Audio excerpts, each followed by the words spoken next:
Welcome to our channel. Today we how to log into Outlook for saving LinkedIn outreach templates. Easy tutorial step by step clearly. To begin, open your preferred web browser. In the address bar, type in outlook.com and press enter. You will be directed to the Outlook login page. Look for the sign in button and click on it. Enter your email address associated with your Outlook account in the provided field. Click the next button to proceed.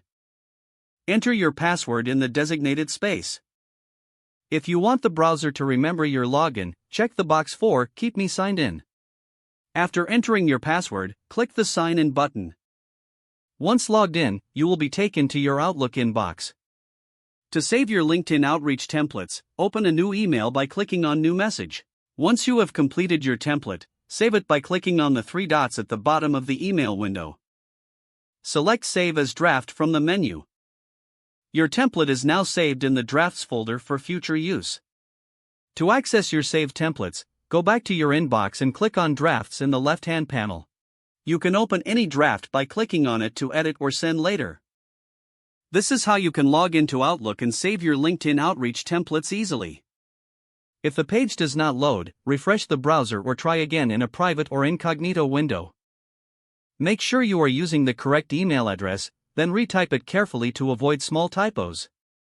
If your password is not accepted, use the reset option and create a new strong password you can remember. Check your spam folder for verification or security emails, then complete any requested confirmation steps. Enable two-factor authentication if available to improve account security and reduce unauthorized access risk. After signing in, review your profile details so your contact information and settings are accurate and current. If you see an error message, note it down and try again after restarting your device and internet connection. Log out when you finish, especially on shared devices, to keep your account and payment information secure. If the page does not load, refresh the browser or try again in a private or incognito window. Make sure you are using the correct email address, then retype it carefully to avoid small typos. If your password is not accepted, use the reset option and create a new strong password you can remember. Check your spam folder for verification or security emails, then complete any requested confirmation steps. Don't forget to like this video and subscribe to our channel for more step-by-step tech guides.